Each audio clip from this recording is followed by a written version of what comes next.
बिस्मिल्लाहिर्रहमानिर्रहीम। अस्सलाम नाज़रीन, प्रोग्राम न्यूज़ नाइट में खुशामदीद। मैं आपका मेज़बान नजम वली खान। नाज़रीन, इस वक्त एक बड़ी लड़ाई जो है वो अदालतों में लड़ी जा रही है और हुकूमत के और अपोजिशन के दरमियान जितने भी मामलात हैं वो कानूनी हवालों से ज़्यादा अहम होते चले जा रहे हैं। तहरीक इंसाफ के चेयरमैन के हवाले से जितने भी मामलात हुए उसके बाद अब जो है साबिक़ वज़ीर आला पंजाब चौधरी परवेज़ इलाही समेत बाकी लोग जो हैं वो मुकदमात का सामना कर रहे हैं, जिसमें बहुत ही शोहरत मिली है चौधरी परवेज़ इलाही के मुकदमात को। और चौधरी परवेज़ इलाही जो कि साबिक़ वज़ीर आला पंजाब हैं, उनको गुजरांवाला में और गुजरात में करप्शन के हवाले से कुछ सड़कें बनने के मामला थे, उनमें गिरफ़्तार किया गया कि उन्होंने वहाँ पर करप्शन की है। जो मुकदमात दर्ज हुए थे वो गुजरांवाला में जो मुकदमा था वो 2023 का छठा मुकदमा और फिर 7वां मुकदमा दोनों ही थे। कोई पुल बनियावाला से छत्तावाला तक कोई सड़क थी 10 करोड़ 23 लाख रुपए की, जिसमें 50 लाख रिश्वत लेने का उन पर इल्ज़ाम आयद किया गया था। लेकिन दूसरा जो मुकदमा 2023 का 7वां मुकदमा था, उसमें भी पुराना GT रोड से लखनवाल तक 10 अरब की सड़क थी और 2 अरब करप्शन और उसमें कमीशन लेने का इल्ज़ाम आयद किया गया था। इसके साथ ही गुजरात में जो था मुकदमा, वहाँ पर भी कोई ठीक ठाक किस्म की करप्शन थे और एक्सीएन के साथ मिलकर जालसाजी की गई थी। वो एक्सीएन बैरून मुल्क भाग गया और सड़कों की मरम्मत, तामीर, बहाली, उसमें कोई 1 अरब रुपए की करप्शन के इल्ज़ामात वो थे। दिलचस्प बात ये हुई कि जब चौधरी परवेज़ इलाही को दोनों जगह पर पेश किया गया और उनके जिस्मानी रिमांड की दरख्वास्त की गई, तो उसके फ़ौरन बाद जो रिज़ल्ट सामने आया, नतीजा सामने आया, अदालत का फैसला सामने आया, वो ये था कि गुजरात के मुकदमे में भी और गुजरांवाला के दोनों मुकदमात में भी साबिक़ वज़ीर आला को बरी कर दिया गया। और ये एक बहुत बड़ी पेशरफ़्त थी, यानी कि इब्तिदा में ही बरी हो गए। और बज़ाहिर ये लग रहा था कि इतना कमज़ोर मुकदमा था। अब वो मुकदमा जो कमज़ोर था वो ऑपरेशंस की बुनियाद पे था, वो आप ये कहें कि इन्वेस्टिगेशन की बुनियाद पे था, प्रोसिक्यूशन की बुनियाद पे था। ये टेक्निकल टर्म्स है, वकला इसको बेहतर तौर पर समझते हैं कहाँ पे कमज़ोरी थी। लेकिन बहरहाल हुकूमत के लिए बड़ी सुबकी हुई और हुकूमत को बड़ी शर्मिंदगी हुई इसके ऊपर कि ये जनाब क्या हो गया। फिर उन्होंने पंजाब असम्बली में भर्तियों का एक मुकदमा था, एंटी करप्शन हुकाम ने चौधरी परवेज़ इलाही को उसमें गिरफ़्तार कर लिया। अब उस पर भी जब जिस्मानी रिमांड मांगा गया तो वो नहीं मिला और उनको जुडिशल कर दिया गया। ये बड़ी बात थी कि अब 14 रोज़ के लिए जुडिशल तो कर दिया गया, लेकिन जिस्मानी रिमांड ना मिलना भी एक बहुत बड़ी नाकामी होती है कि आपके पास कोई ऐसी चीज़ नहीं है जिस पर आप तहकीक कर सकें, तफ्तीश कर सकें। एक और जो सुबकी बड़ी हुई वो चौधरी परवेज़ इलाही के मुकदमे में तो नहीं है, लेकिन यास्मीन राशिद साहिबा, जिनकी बाकायदा तौर पर ऑडियोज़, वीडियोज़ वगैरह काफ़ी चीज़ें सामने आई और उसके बाद अगले रोज़ जब वो बरी उस मुकदमे में, वो भी कोर कमांडर हाउस पर हमले के मुकदमे में वो भी बरी हो गई, डिस्चार्ज हो गई मुकदमे से। उन्हें कहा गया कि थाना सरवर रोड में जो मुकदमा दर्ज है वो उसमें डिस्चार्ज हैं, उससे फारिग हैं और एक तरह से आप कह सकते हैं कि बरी होगी। और उस पर बड़ा क्रेडिट लिया गया और कहा गया कि देखें हमारी पंजाब की प्रेसिडेंट जो है वो बरी हो गई हैं। तो इसका मतलब ये हुआ कोई साजिश नहीं थी, कुछ नहीं था। और ये भी हुकूमत के लिए एक बड़ी सुबकी की बात थी और उस पर IG पंजाब ने एक बड़ी ठीक ठाक किस्म की प्रेस कॉन्फ्रेंस की। अब सवाल ये पैदा होता है कि ये जो मुकदमात हैं क्या वाकई इतने कमज़ोर हैं, इतने बोदे हैं, इतने गलत हैं जो कायम किए जा रहे हैं, जो FIR दर्ज की जा रही हैं कि पहली पेशियों में ही उड़ जाते हैं, या इसके पीछे कोई और कहानी है, कुछ और हो रहा है, कोई मामला, कोई और चीज़ चल रही है। पता नहीं अब ये क्या चीज़ चल रही है और मैं क्या कहना चाह रहा हूँ और क्या कह सकता हूँ। लेकिन बहरहाल बहुत सारी हैरत अंगेज़ चीज़ें हैं। लेकिन बहुत सारी चीज़ें ये भी हैं कि कहा जा रहा है कि जो कुछ FIRs में दर्ज हो रहा है, जो कुछ हो रहा है वो बड़े कमज़ोर बुनियादों के ऊपर है। फिर जो प्रोसिक्यूशन है वो उसको डिफेंड नहीं कर पाती और एक अच्छा वकील जब वो सामने जाता है और सारे का सारा मुकदमा उड़ा के रख देता है। ये सारी सूरत हाल है क्या, ये हो क्या रहा है, इस पर बात करेंगे आज के प्रोग्राम में। चौधरी परवेज़ इलाही रिहा कैसे हुए, बरी कैसे हुए, मुकदमात कैसे थे, ये बड़े सनसनीखेज किस्म की चीज़ें हैं और अभी तक हम सिर्फ चूँकि प्रोपेगंडे में हैं, समझ नहीं आ रही तो हक़ाइक़ हैं क्या। तो राना इंतज़ार जो कि प्रेसिडेंट है लाहौर बार एसोसिएशन के, और चौधरी परवेज़ इलाही की जगह जगह कभी मंडी बहाउद्दीन, कभी गुजरांवाला, कभी गुजरात, कभी लाहौर, जगह जगह वकालत कर रहे हैं, मेरे साथ यहाँ पर स्टूडियोज़ में मौजूद हैं। राना साहब अस्सलाम वालेकुम। मैं ज़रा पहले एक तारुफ और करवा लूँ, फिर मैं आता हूँ दोबारा। खालिद नवाज़ घुमन साहब का मैं बहुत मशहूर हूँ, मेरे साथ यहाँ पर मौजूद हैं। आप जनरल सेक्रेटरी हैं मुस्लिम लीग नून लायर्स फोरम के, और जब हम बात करते हैं मुकदमात के हवाले से तो मुस्लिम लीग नून पंजाब में अगरचे हुकूमत नहीं है, लेकिन मुकाबले पे अगर मैं चौधरी परवेज़ लाई के देखूं या यास्मीन राशिद के देखूं तो एक पॉलिटिकल फेस जो है कानून के हवाले से वो आपका ही मिल सकता है। बहुत बहुत शुक्रिया हमें यहाँ पर वक्त देने के लिए। और मैं जितनी सारी तमहीद बांध रहा था वो अपनी जगह पर थी, लेकिन राना इंसार साहब का एक तारुफ बीच में रह गया कि राना साहब जो है हमारे जो निगरान वज़ीर इत्तलात हैं उनके साथ भी ठीक ठाक किस्म के फड्डे में चले गए हैं। इस वक्त सूरत हाल ये बन गई है कि आमिर मीर साहब पूछ रहे थे और बाकायदा उन्होंने पूछा है कि हजूर आप लाहौर बार के प्रेसिडेंट हैं या चौधरी परवेज़ लाई के वकील हैं, क्योंकि आपने हुकूमत के ख़िलाफ़ कोई तहरीक चलाने के लिए काम शाम शुरू कर दिया है, कोई कन्वेंशन बुला रहे हैं, तो राना साहब अब आप लीड करेंगे कोई वकुला तहरीक को?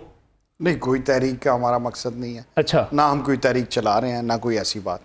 अच्छा। हम बार है, बार ने अपने डिसीजन लेने हैं, ना हम किसी पॉलिटिकल पार्टी से एफिलिएट। नहीं, आपका फड्डा तो पड़ गया ना आमिर मीर साहब फड्डे की बात नहीं है। देखिए नजम भाई, मेरा पेशा है वकालत।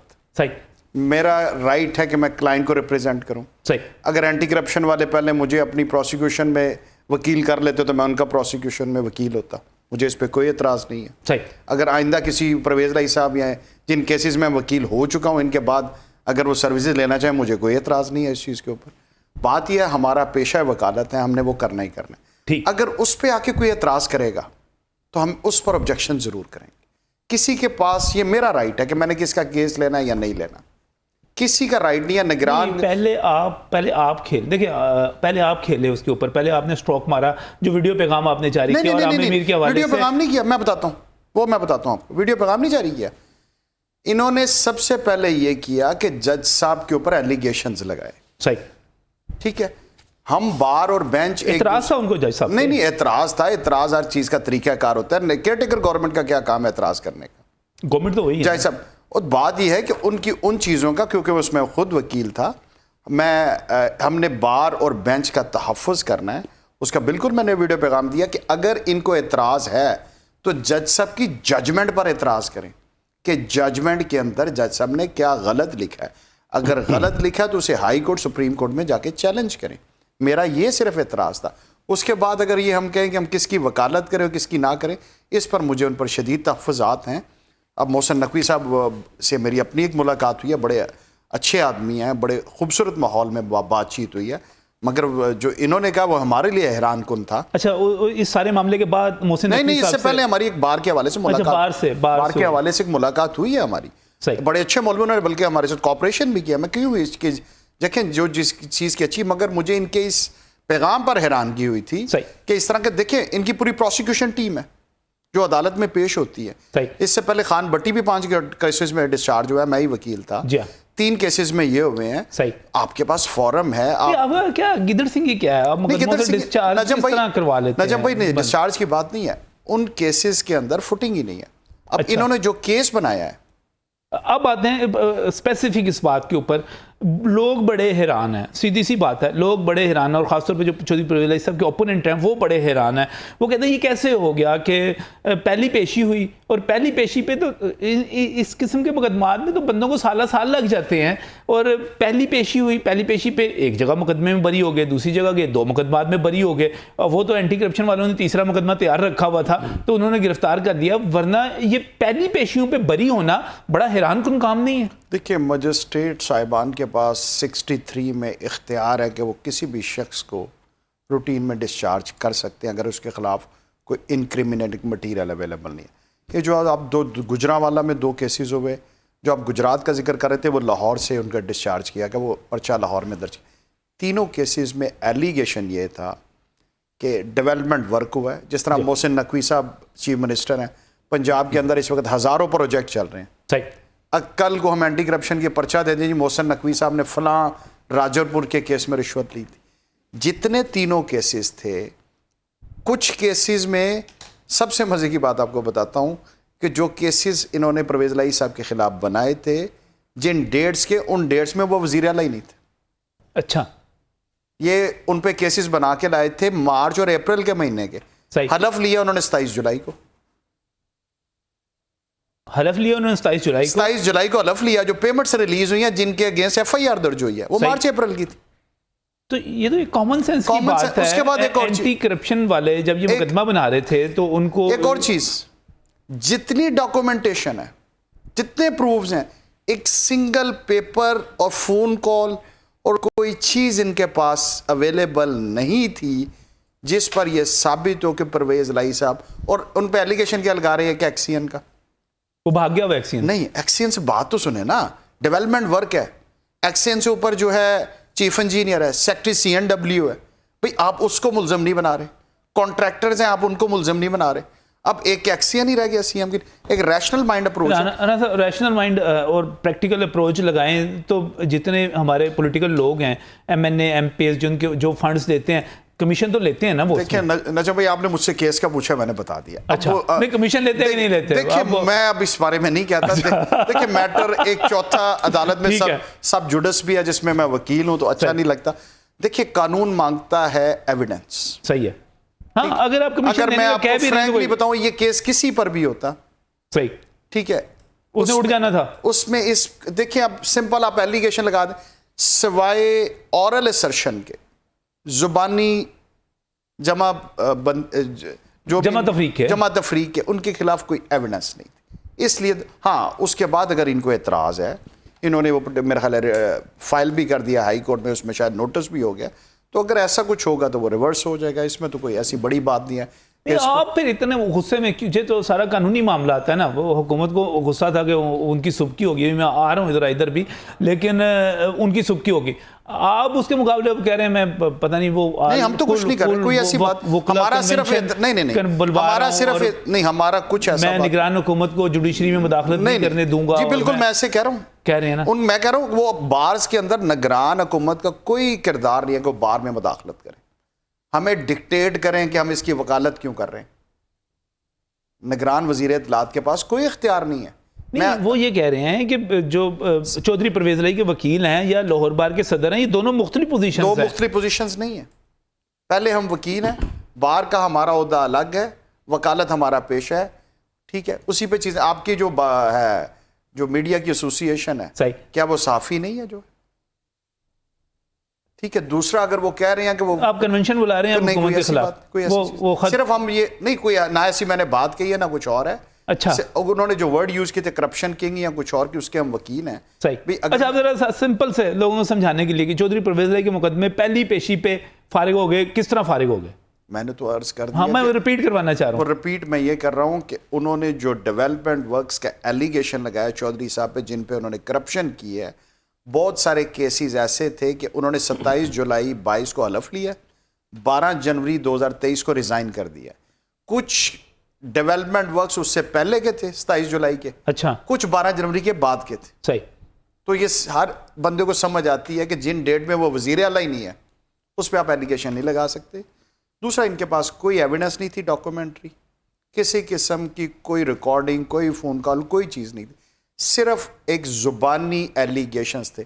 अब मैं ज़ुबानी एलिगेशन लगा दूं कि इसने मर्डर किया, ना वहाँ से बॉडी मिले, ना वहाँ से बुलेट मिले, ना वहाँ कोई विटनेस मिले, हाँ। ये सारी चीज़ें थी, इस वजह से यानी कि वो बहुत सादा केस था आपके मुकाबले में, और इस केस की फुटिंग नहीं थी, जो अगर आप मुझसे एज वकील पूछते हैं। इस केस की कोई फुटिंग नहीं थी। ये तो बड़ा हुकूमत के लिए बड़ा, आप कह सकते हैं कि बड़ा शर्मिंदगी वाला मामला, और खासतौर पर एंटी करप्शन। नहीं, इससे पहले भी एक हुआ है, आप वो भूल गए, 6/23 लाहौर में एंटी करप्शन का, हाँ जी, उसमें प्री अरेस्ट बेल कंफर्म हुई है, और वो डिस्चार्ज से भी बड़ा रिलीफ है कि जिसमें आप गिरफ्तार भी नहीं हुए और आपकी बेल कंफर्म हो जाए।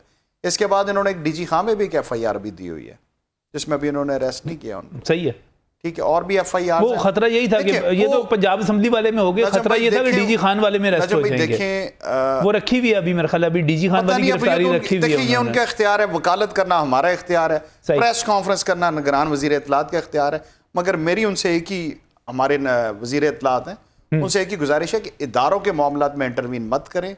आप हमारे लिए रिस्पेक्टेड है, मगर हमें मत बताएं कि हमने किसकी वकालत करनी है कि या हमने नहीं करनी। अगर आप भी हमें पहले नॉमिनेट कर लेंगे तो हम आपकी वकालत भी कर लेते हैं, हमें तो कोई इशू नहीं है। हमने तो सर्विसेज रेंडर करनी है, हमारा पेशा है, और इससे ना हमें नहीं। राना इंतजार साहब, मुझे एक बात बताए, अगर आपको हुकूमत हायर कर लेती तो आप परवेज भाई साहब को मुजरिम साबित कर देते? नहीं, मुजरिम साबित नहीं करते, उनको हमारी वकालत पे एतराज़ है। मैं मुजरिम साबित नहीं कर सका। देखिए नजम भाई, मेरा काम है क्लाइंट को रिप्रेजेंट करना, ठीक हो गया। फैसला अदालत ने करना है, मैं फैसला करने वाला कोई आदमी नहीं, वो साबित तो आपने करना है ना। नहीं सर, साबित तो आपने करवाना है ना। इन्वेस्टिगेशन करना एंटी करप्शन का इख्तियार है, सही। वकालत करना मेरा इख्तियार है, फैसला देना जज साहब का इख्तियार है। सिर्फ मैं कह रहा हूं कि ये, और जिसके पास कोई पोर्टफोलियो है, खासतौर पे आप केयर टेकर गवर्नमेंट में बैठे हैं, ये मैं भी 20 साल मुझे भी हो गए हैं, कभी हिस्ट्री में नहीं हुआ कोई जिम्मेदार आदमी ये कहे कि आपने किसकी वकालत करनी है और नहीं करनी। ये तो इससे बुरे हालात में भी ऐसा नहीं हुआ। तो इस हद तक हमारे जो है रिजर्वेशंस वो निगरान गवर्नमेंट पे बरकरार हैं। और मैंने इसमें यह ज़रूर कहा था कि मोहसिन नकवी साहब को चाहिए कि वो इनसे फौरी तौर पर रिज़ाइन लें कि इस तरह के इदारों के मामला में। आप मोहसिन नकवी साहब के तल्लुकात का नजायज़ फ़ायदा ना उठाएं ना। नहीं, मैं तल्लुकात का नजायज़ बाकी ठीक है, आपके मोहसिन साहब बहुत अच्छे तल्लुकात तो होंगे और मोहसिन नकवी भी तल्लुकात निभाने वाली शख्सियत है। लेकिन आमिर मीर साहब, दूसरा ये कि इदारे एंटी करप्शन भी हमारे लिए रिस्पेक्टेड इदारा है। नहीं, ये काम तो रिस्पेक्ट वाला कोई नहीं है जो उन्होंने किया। रिस्पेक्ट वो बाकी हमारी प्रोफेशन है ना जी। अच्छा, बाकी हमारा प्रोफेशन है, उसमें तो कोई ऐसी बात किया क्या फिर एंटी करप्शन ने? ये हो क्या रहा है यहाँ पर? मैं चलता हूँ खालिद नवाज गुम्मन साहब की तरफ और उनसे पूछता हूँ, खालिद साहब बिस्तीजही नहीं हो गई सारी, यानी कि ऐसा मुकदमा बना दिया जिसमें तारीखें ही नहीं मिलती आपस में, थोड़ा सा बंदा कॉमन सेंस लगाता है। ये किस किस्म के वकील आपने रखे हुए हैं सारे के सारे? और ये इन्वेस्टिगेशन सर, प्रोसिक्यूशन भी बीच में आ जाती है ना।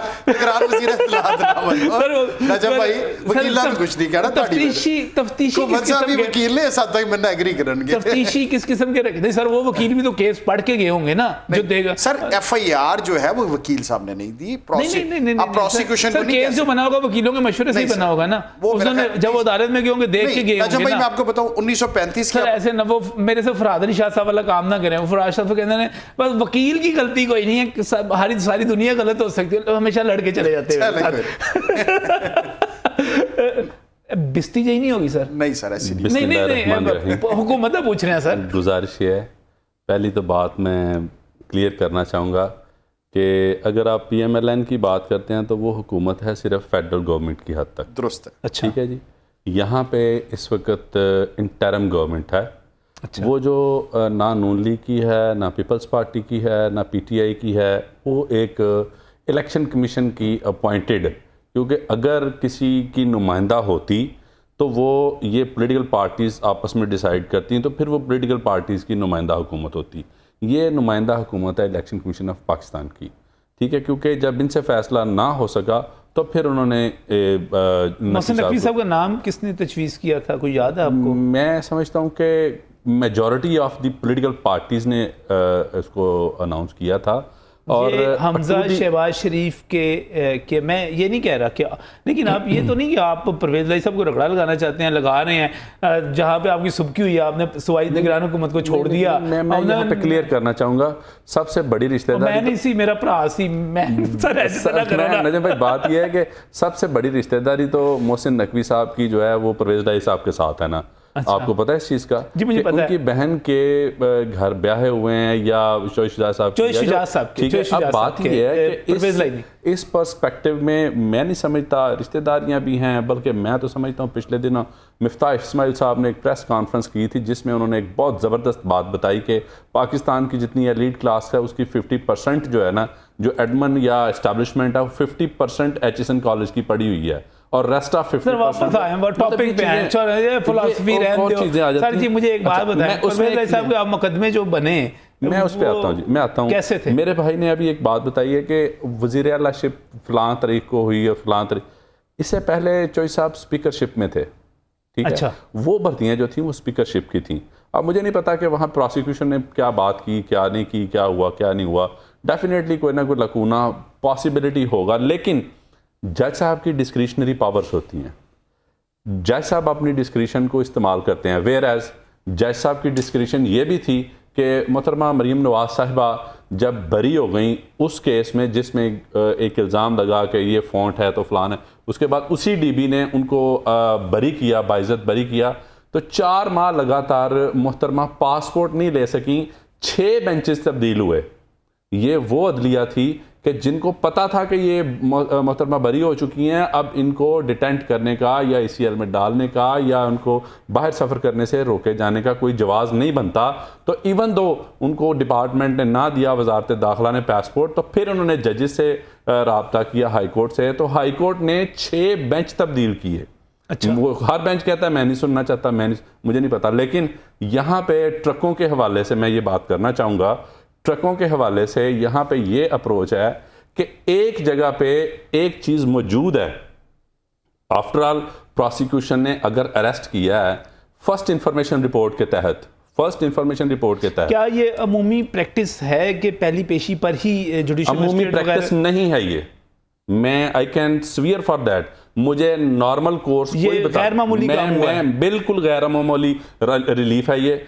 मैं कहता हूं कि बिल्कुल जो केसेस जो बेलेबल ऑफेंसेस हैं उनको छोड़ के कुछ ऐसे भी मामला हैं कि सिर्फ एक दिन का नोटिस देना पड़ता है उनको, कि फाइल नहीं पहुंचती। मैं हैरान हूं कि जज साहब इतने, मतलब मैं नहीं समझता कि ट्रकों वाली सरकार ने कोई ऐसा मामला किया हो तो मामला चले हों, लेकिन मैं ये समझता हूं यास्मीन राशिद के केस को ले लें, क्या ऑडियोज मौजूद नहीं थी? क्या वो चीज़ें IG पंजाब ने अवाम के सामने, प्रेस के सामने रखी नहीं है कि क्या क्या हो रहा है यहाँ पे? ठीक है, हो रहा है वो कि जो उन्होंने किस तरह से मॉब को मोबिलाइज किया है, किस तरह से इंस्ट्रक्शंस फॉरवर्ड किए हैं, किस तरह से वहाँ के पुल ऑन करके उनको लेके गए हैं। तो उनको मतलब करना तो उन्होंने सिर्फ यही था ना कि वॉइस मैचिंग ही करनी थी ना, वैसे तो वीडियो मौजूद थी के वकला को साबित करना चाहिए था ना अदालत के अंदर। ये देखें, आर्गू करना, राना साहब की इस बात से मैं बिल्कुल इत्तेफाक करता हूं कि हमारा काम है आर्गू करना। आगे डिस्क्रिशन जो है मोहतरम इज्जत माब जज साहब की है कि जज साहब क्या करते हैं, जज साहब उस पर कितना उस बात पे एग्री करते हैं, कितना नहीं करते हैं, उनके बैक एंड पे क्या है, ट्रक खड़े हैं या कि क्या मामला है, मुझे इसका इल्म नहीं है, लेकिन उनकी उस डिस्क्रिशन ने सारा कुछ करना है। ठीक है, अब जनाब एक नॉर्मल प्रैक्टिस है ही नहीं। खालिद साहब आप मुझे एक बात बताएं ना, ये जितनी अदलिया है वो आप पे सख्ती क्यों करती है, बाकियों पे नरमी क्यों करती है? आप लोग क्यों हर वक्त लड़ाई पे तैयार बैठे हुए होते हैं? क्यों आप नजम भाई, मेरा नहीं ख्याल आपके साथ जुल्म ज्यादती क्यों होती है, बाकियों के साथ क्यों नहीं होती? जुल्म ज्यादती नहीं होती। बात ये नहीं, वो रो रहे हैं, नजम भाई रात पासपोर्ट नहीं मिला, पासपोर्ट भाई रात 12 बजे अदालत इनके लिए लगती है। नहीं, आज तक हिस्ट्री में नहीं हुआ कि आप बयान अल्फी दें और उस पर बेल करा के कह रहे हैं, बिल्कुल दुरुस्त कह रहे हैं। कितनी एक छोटी सी बात कि जज तरले लेता रहा, खुदा रहा खान साहब आ जाएं, मैं 5 बजे तक इंतजार करता हूँ, 7 दिन जज साहब तरले लेते रहे। अल्टीमेटली ऐसा हुआ कि एक ही जज साहब बंदे के साथ ज्यादती होती है। मैं दोनों चीजों पे एग्री कर रहा हूं। मैं एक कि पॉलिटिकल लोगों को जिस तरह सुना जाता है छुट्टी वाले दिन, इस बात पे हैरान, बंदे का केस भी सुन लिया। मैं राना साहब ये अहम पॉइंट नजम भाई इस बात पे इमरान खान के लिए भी है और नवाज शरीफ के लिए भी है। इस बात पे नहीं, बिल्कुल नहीं, ऐसा बिल्कुल कतन गलत बात है। मेरा लीडर वो था जिसने यहाँ पे सजा हुई तो वहां पे अपनी बीवी को छोड़ के यहाँ पे आके ये नहीं इखलाकी तौर पे कर सके कि यार आया तो इसीलिए ना, पेश होने के लिए आए हैं लीडर जो हैं मरियम नवाज साहबा और नवाशी साहब, तो कल आ जाएंगे। इनको इतनी शायद बेतबारी थी कि वहीं से साथ बैठी है पुलिस हवाले करने वाली, दुबई से साथ आए हैं कि इनको यहाँ से अरेस्ट करके ह्यूमिलेट करके अच्छा, अब बात साहब की जितनी बात हो रही थी, आप वाकई नहीं समझते कि सारे के सारे जो केस बने थे वो पंजाबी कहते बिल्कुल फोके सन, फोके फाइल किया? गुजारिश मैं फिर उसी बात पे आता हूं कि ये फोका जो है ना, ये कोई ऐसा लीगल हमारी टर्म नहीं है, लेकिन बात सिर्फ आ जाती है डिस्क्रिशनरी पावर की। अच्छा, ठीक है जी, करने को तो कातिल सामने कत्ल किया है, जज कह देता है जी कि अपनी पर्सनल श्योरिटी पे, या जज जो इन्वेस्टिगेटिंग ऑफिसर है उसने अभी तक ऐसा कुछ सबूत नहीं, तो आपका देखिए मेरे पास एक मुकदमा, ब्रेक पर जाना चाह रहा हूं, एक मुकदमा बना है तो आप चूंकि इसमें हुकूमत बराह रास्त इन्वॉल्व है, इसमें आपकी पार्टी का पॉलिटिकल स्टेक है, आप लोग देखते नहीं है कि ये मुकदमा बना गया यार। यहाँ पे एक क्लियर कट बात बताता हूं कि हुकूमत चाहे इंटरम हो चाहे परमानेंट हुकूमत हो, जो उसका अदलिया पे कोई डायरेक्ट इन्फ्लुएंस मुमकिन ही नहीं है, क्योंकि वो एक इंडिपेंडेंट बॉडी है, सेनेट एंड पार्लियामेंट एक इंडिपेंडेंट बॉडी है, दूसरा वो जो हमारी जो नहीं मैं सर इन्फ्लुएंस की तो बात ही नहीं कर रहा। मैं बार भी इंडिपेंडेंट, मैं आपके इन्फ्लुएंस की तो बात ही नहीं कर रहा। मैं तो आपसे अर्ज ये कर रहा हूँ कि भाईजान मुकदमा बना रहे हैं तो इस तरह का तो ना बनाए ना कि बिल्कुल भी फारिग हो जाए, पहली पेशी पे फारिग हो जाए। वो बात गल है ना सर के बात ਵਿੱਚੋਂ ਰਲੀਆਂ ਹੁੰਦੀਆਂ ਤੇ ਬਾਜ਼ ਗੱਲ ਨਹੀਂ ਰਲੀਆਂ ਹੁੰਦੀਆਂ। ਮੈਂ ਅੱਗੇ ਤੁਹਾਨੂੰ ਇੰਡਾਇਰੈਕਟਲੀ ਗੱਲ ਦੱਸੀ ਕਿ ਸਾਡੇ ਟਰੱਕ ਨਹੀਂ ਅੱਜ ਤੱਕ ਖਲੋਤੇ ਤੇ ਇਹਨਾਂ ਦੇ ਟਰੱਕ ਖਲੋਤੇ ਨੇ ਲਤੀ ਕਰਦੀ। ਰਾਣਾ ਸਾਹਿਬ ਤੁਹਾਡੇ ਤੇ ਇਲਜ਼ਾਮ ਆ ਗਏ। ਮੈਂ ਰਾਣਾ ਸਾਹਿਬ पे इल्जाम नहीं, राणा साहब तो मैं ऐड बार कह रहा हूं कि मैं सिर्फ वकील हूं, बिल्कुल मैं सर्विस जो भी है गवाही देता हूं कि आज हमारी राणा साहब शामिल नहीं है। नहीं सर ये इस बारे में मैं 100% कहता हूं कि मुझे आज 22 साल वकालत करते हुए हैं और इनको भी 22 साल ही हुए हैं।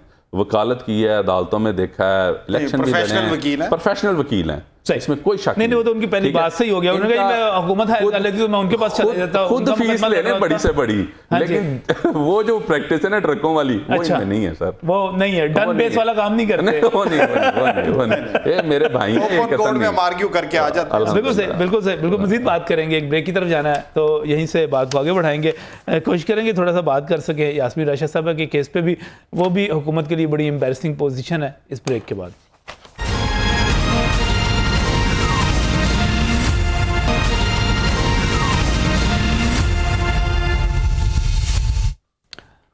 Welcome back from the break. नाज़रीन, इस वक्त हम बात कर रहे हैं उन मुकदमात के हवाले से जिनमें हुकूमत को सुबकी का सामना करना पड़ रहा है, जैसे चौधरी परवेज़ इलाही का केस है।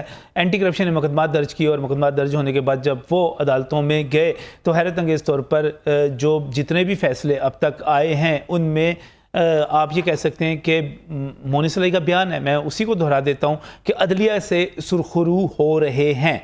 ये मोनिस इलाही साहब ने कहा और उन्होंने कहा जी करप्शन बहुत चीखते थे, तो उसका नतीजा ये निकल रहा है कि इस वक्त पहले दिन ही मुकदमात जो है फारिग होते चले जा रहे हैं। यहाँ पर फराद अली शाह साहब हमें टेलीफोन लाइन पर ज्वाइन कर रहे हैं, लेकिन इस वक्त हमारे साथ राना इंतज़ार साहब जो कि प्रेसिडेंट हैं लाहौर बार के, और इसके साथ साथ खालिद नवाज घुमन साहब भी हमारे साथ यहाँ पर मौजूद हैं, आप रिप्रेजेंट कर रहे हैं मुस्लिम लीग नून को।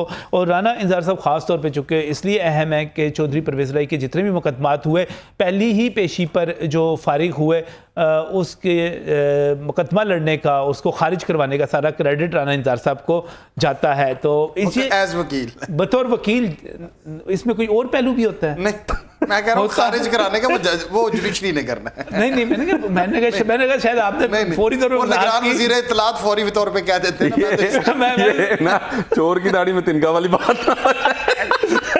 मैं कहता नजम भाई फौरी तौर पे मेरे को आमर मीर साहब वाला लेके आ जाते हैं।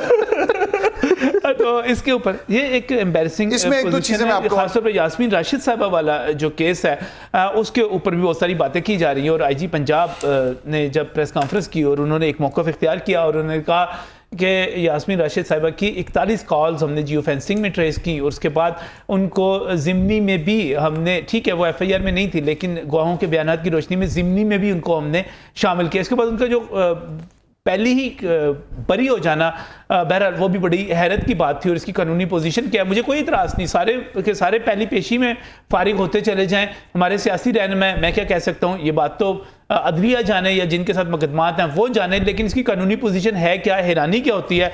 फराद अली शाह साहब जो कि माहिर कानून है, advocate supreme court of Pakistan है, और इस वक्त जो है वो ख़ास तौर पे जब हम ये कोर कमांडर हाउस पर हमले वाली बात करते हैं, मुकदमे की बात करते हैं, आप उस प्रोसिक्यूशन टीम को भी लीड कर रहे हैं। तो फराज साहब अस्सलाम वालेकुम। वालेकुम सलाम नजम साहब। फराज साहब, ये बड़ी एम्बैरसिंग पोजीशन बनी हुई है इस वक्त हुकूमत के लिए। परवेज़ इलाही साहब का तो बातें अपनी जगह पर, राना इंतज़ार साहब बता रहे थे कि बड़े ही ऐसे मुकदमात दर्ज कर दिए गए कि जिन तारीखों में वज़ीर आला नहीं थे उन्हीं का कर दिया गया और वो साफ उड़ गए। अब यास्मीन राशिद साहब के केस में भी यही हुआ है कि सबूत कोई नहीं मिले और हुकूमत ने उनको जो कुछ उनके खिलाफ पेश किया था वो भी बरी हो गई। ये जो बरी होना है ये कानून की नज़र में कैसा है, आप इसको किस तरह देखते हैं? नजम साहब, सबसे पहली बात यह है कि जो यास्मीन राशिद साहब का केस है उसमें वो डिस्चार्ज हुई है और discharge does not amount to an acquittal. वो ये है कि कोर्ट ये समझती है कि जब रिमांड सीख किया जा रहा है तो उस वक्त उनके खिलाफ कोई ऐसी एविडेंस नहीं है कि उनका रिमांड दिया जाए, तो उन्होंने उस लम्हे उनको डिस्चार्ज किया है। लेकिन क्योंकि ये केस ऐसा है जो सिर्फ डायरेक्ट एविडेंस के साथ साथ मॉडर्न डिवाइसेस से रिकॉर्ड की गई एविडेंस, जिसको हम नेचुरल एविडेंस कहते हैं, उसकी बहुत ज्यादा मटेरियल जो है वो मौजूद था और इनका फोटोग्रामेटिक टेस्ट और सोनिक जो ऑडियो सोनिक टेस्ट है वो हुआ है और उसके ऊपर एविडेंस जो है वो कलेक्ट की गई है। अब इनका बेसिकली 97 जो मुकदमा है उसमें ये नामजद थी और 96 में इनको सब्सिक्वेंटली इनको नामजद किया गया था। और फ्रांसिक मेडिसिन के हवाले से क्योंकि पीएफएसए से अभी रिपोर्ट्स नहीं आई थी तो उस हवाले से कोर्ट ने इनको उस वक्त डिस्चार्ज किया है, लेकिन उस डिस्चार्ज ऑर्डर को जो है वो चैलेंज किया गया और प्रोसिक्यूटर जनरल पंजाब ने उसमें आज उस ऑर्डर को असेल करने के हवाले से रिट जो है वो फाइल कर दी है और वो सुबह के लिए जो है वो नॉमिनेशन के लिए जाएगी और परसों उस पर बहस हो जाएगी। अब सेकंड बात जो आप कर रहे हैं परवेज अलाई साहब की, देखिए परवेज अलाई जो थे वो स्पीकर जब थे तो ये जो कल केस किया जिसमें वो जुडिशल हुए उसमें एक मेरिट का कत्ले आम किया गया था और उसमें जिन लोगों को ओटीएस के जरिए जो गरीब का बच्चा पास हुआ था उसको नौकरी नहीं दी गई और जो पैसे दे के या सियासी तौर पे जो वोट लेने के हवाले से लोगों को भर्ती किया गया पंजाब असेंबली के अंदर, तो मैं समझता हूँ कि एंटी करप्शन डिपार्टमेंट ने पूरे तरीके से वो एविडेंसेस कलेक्ट किए हैं। शाह साहब, वो जिस मुकदमे की आप बात कर रहे हैं उसमें तो वो जुडिशल हो गए, उसमें भी उन्होंने फिजिकल रिमांड मांगा था, वो फिजिकल रिमांड नहीं मिला। इसका मतलब ये हुआ कि वहां पर भी कमजोरी है और इससे पहले जो दो मुकदमात थे वो कमजोरी नहीं है नजम साहब, वो कमजोरी नहीं है। Basically that is a case of documentary evidence. OTS का रिकॉर्ड था और टेम्पर शुदा जो रिकॉर्ड था पंजाब असेंबली का वो क्योंकि एंटी करप्शन कलेक्ट कर चुकी थी और कोर्ट ने वो एक बड़ा डिटेल ऑर्डर पास किया है। वो आप ये राणा साहब यहाँ बैठे हैं क्योंकि परवेज अलाई साहब को रिप्रेजेंट कर रहे हैं तो वो आपको ऑर्डर की कॉपी इनके पास मोबाइल में जरूर होगी, वो आप जरूर इनसे देखिए। उसके अंदर उन्होंने लिखा है कि ये कनेक्ट करते हैं उस एविडेंस के साथ कि अगर वो कनेक्ट ना करते होते या एविडेंस ना होती तो इन्हें डिस्चार्ज कर देते, जिस तरह राणा साहब पिछले मुकदमात में इन्हें डिस्चार्ज करवा चुके हैं। तो मैं समझता हूँ कि परवेज अलाई साहब के खिलाफ और उनकी टीम के खिलाफ एविडेंस थी जिस वजह से वो जुडिशल हुए हैं। और लेकिन सर मैं अवामी शाह साहब आपको शाह साहब मैं ना बड़ी आप मेरी बात सुने, अब बॉल जो है मेरे भाई राणा इंतजार के हाथ से निकल गई है और इंशाल्लाह ताला एक बैलेंस टीम जो है वो इंशाल्लाह ताला पूरे तरीके से परफॉर्म करेगी। नहीं, मुझे एक बात बताएं, मैं एक ना बिल्कुल वो अवामी इससे सवाल करता हूँ कि अब तक की जो सूरत हाल है मुकदमात की, जो परवेज अलाई साहब का मुकदमा हो, यास्मीन राशिद साहबा का हो, कोई भी मुकदमात हो, हुकूमत को सुबकी का सामना नहीं करना पड़ रहा, लग नहीं रहा कि नलायकी है, तैयारी नहीं है, कमजोर काम किया हुआ है।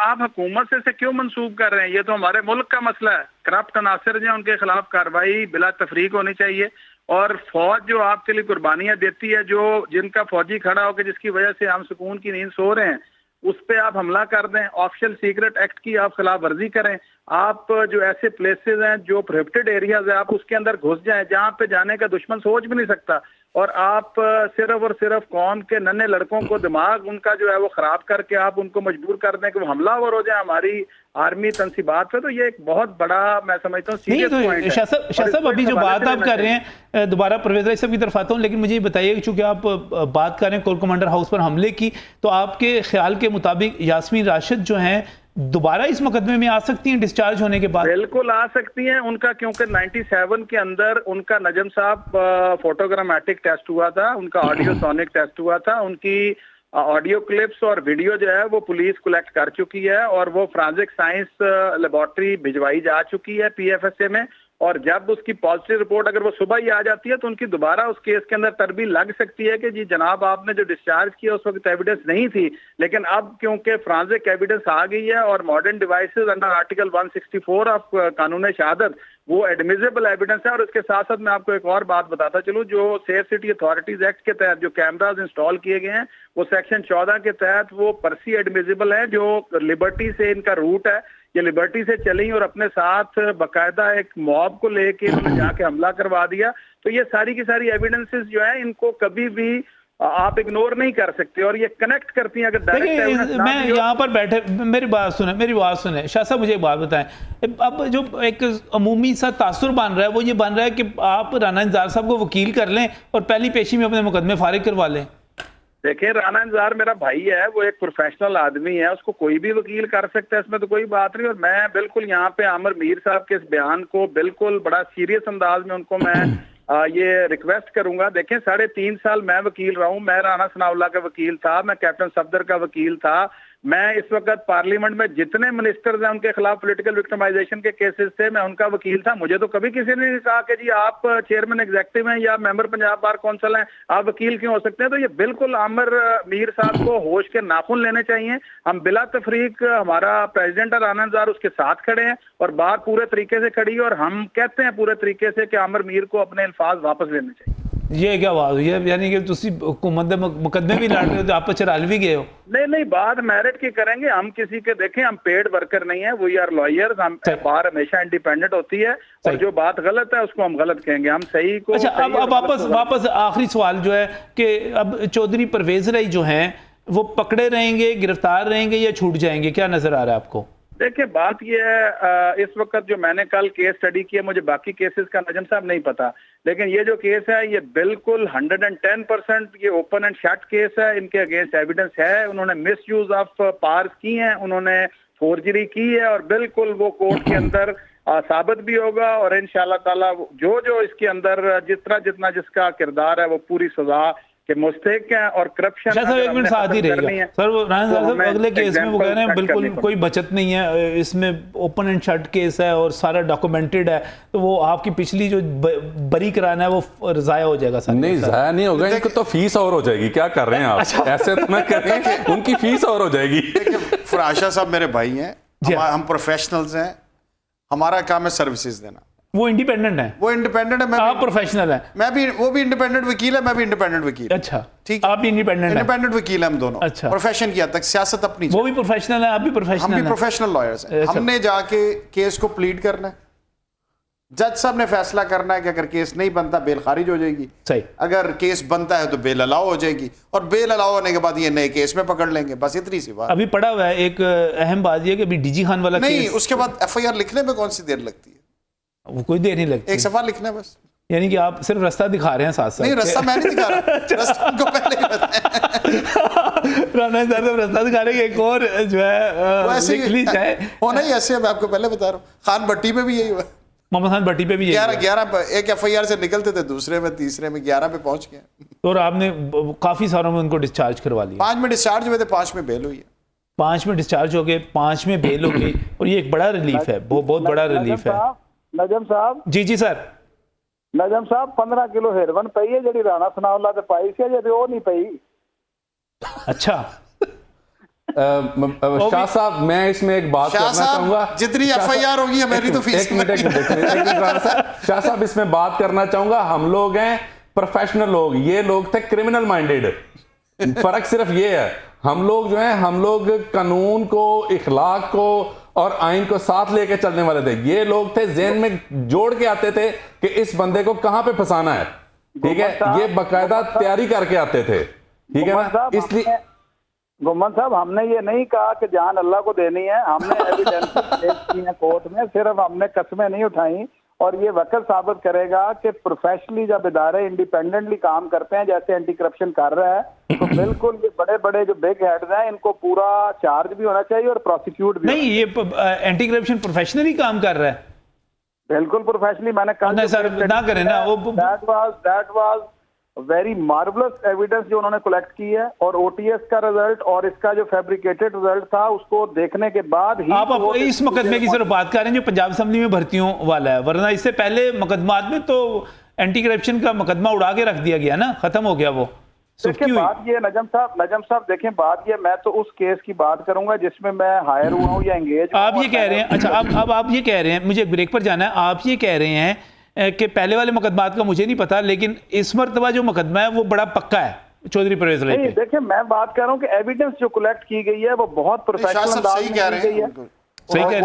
अपना केस को, शाह साहब ने केस को प्लीड किया तो जुडिशियल अवॉर्ड डिस्चार्ज नहीं ना हुआ जी, तो इसलिए शाह साहब ने केस को प्लीड किया तो जुडिशियल हुआ, वरना ये भी डिस्चार्ज हो सकता था। शाह साहब जैसा अपना काबिल वकील ना होता तो डिस्चार्ज हो सकता था मुकाबले पे।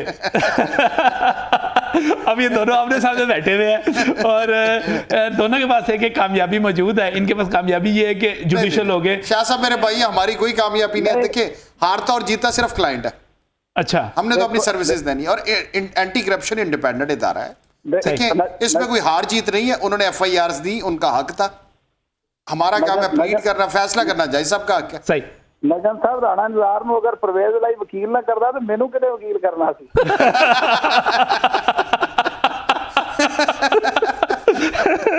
और ये सारे काम वापस की रखे हो जे किसी तीसरे शरीफ आदमी नू ना बंडे हो जे। तो ये तो सारी मुकला की आपस की देखिए हम रोस्टर के ऊपर हम एक दूसरे से बिल्कुल लड़ रहे होते हैं, मगर वो जैसे ही हटते हैं हम बिल्कुल भाइयों की। देखिए मैं ये जब खास तौर पे ये केस होता है, जब केस खत्म होता है, मैं जितने एंटी करप्शन के ऑफिसर्स प्रोसिक्यूशन सबसे सलाम लेके बाहर निकलता हूँ। तो मैं भी डर होता है ना, मैनू ना फड़ लें या ये तो है कोई भी। अमर मीर साहब के बाद तो मुझे डर लगा हुआ है सर। तो ये जो तल्लुकात जो हैं, खालिद साहब मैं आपकी तरफ आऊँगा दोबारा, लेकिन मुझे यहाँ पर एक ब्रेक की तरफ जाना है, ब्रेक से वापस आते हैं। तो ये सारी सूरत हाल बन क्या रही है। फराद शाह साहब का शुक्रिया, तशरीफ तो नहीं ला सके लेकिन काफ़ी वक्त दिया। इस वक्त एक ब्रेक।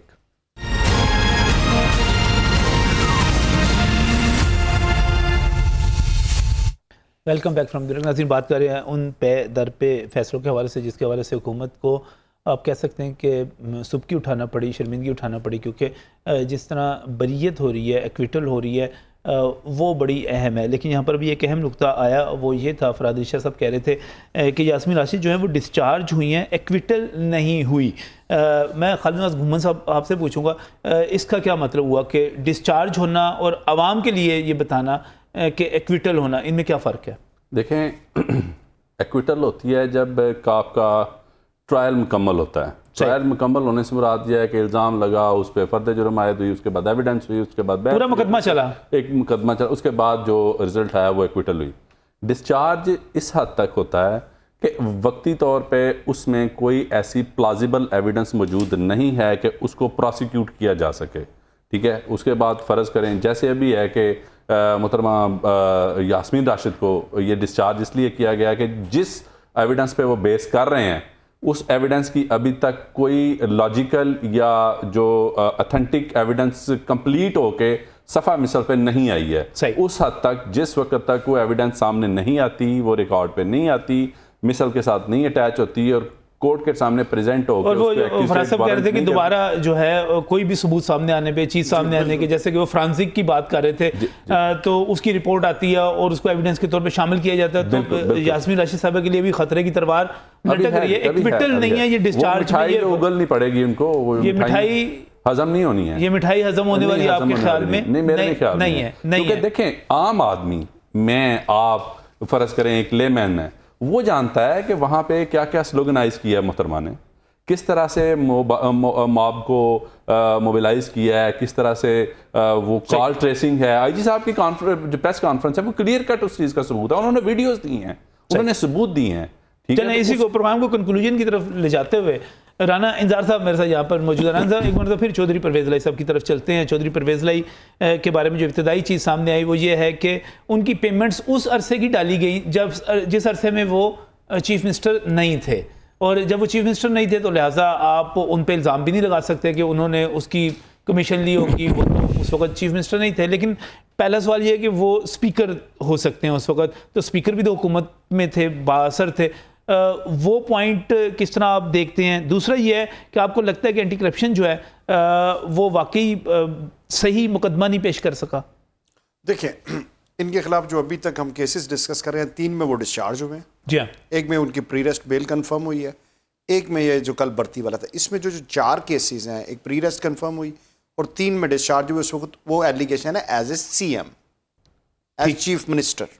तो अगर वो चीफ मिनिस्टर ही नहीं है, हाँ, और जो कल वाला केस है भर्तियों वाला, वो एज स्पीकर है। सही। अगर उन डेट्स में 4-5 चीज़ें हैं उसमें, एक तो सबसे पहले जो FIR दर्ज करने का प्रोसीजर है वो उसके लिए मैंडेटरी प्रोविजन है। वर्ड शेल का यूज़ किया गया, जहाँ शेल का यूज़ किया गया वो आपके पास चॉइस नहीं होती। वो सेक्शन 5 है, उसका सब सेक्शन 4 भी है।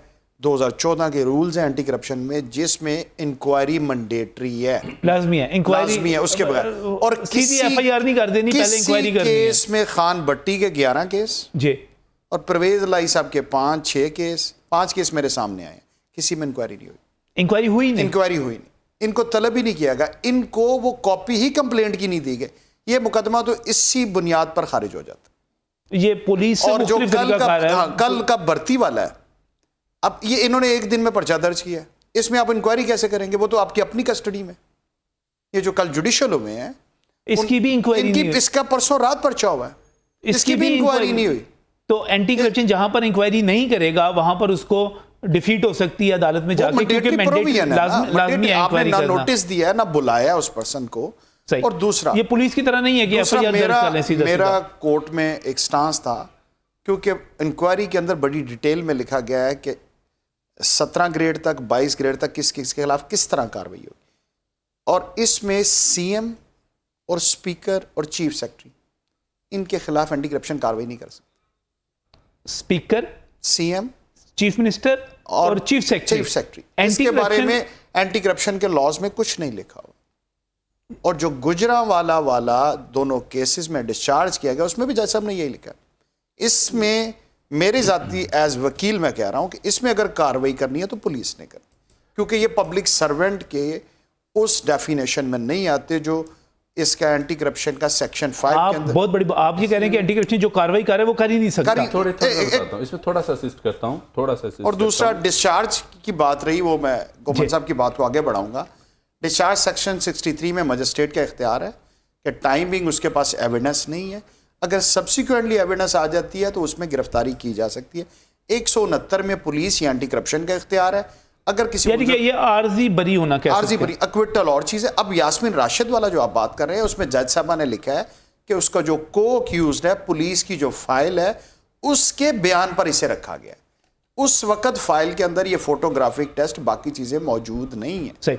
अब सब्सिक्वेंटली अगर इनके पास एविडेंस आ जाती है तो वो बिल्कुल गिरफ्तार हो सकती है। चल ठीक है, ये गुमन साहब ने बिल्कुल आपको सही ब्रीफ किया। ये जो अहम बात की जा रही है वो ये है कि एंटी करप्शन जो है वो चीफ मिनिस्टर के खिलाफ कार्रवाई नहीं कर सकता। नहीं, मैं इसमें थोड़ा सा ऐड करूंगा। टोटली ठीक है, वो है दौरान टेन्योर, बाद में कर सकते हैं, बाद में कर सकता है। इस तरह ये इम्यूनिटीज हैं, ये इम्यूनिटीज प्रिविलेजेस जो है प्रेसिडेंट को भी है, प्राइम मिनिस्टर को भी है, जिसका याद होगा आपको पिछले कुछ 2013 तक कुछ ऐसे केसेस थे जो हमारे साहब को देखते हैं। सर बहुत बहुत शुक्रिया खालिद नवाज गुमन साहब, रानी निसार साहब, आपका बहुत बहुत शुक्रिया।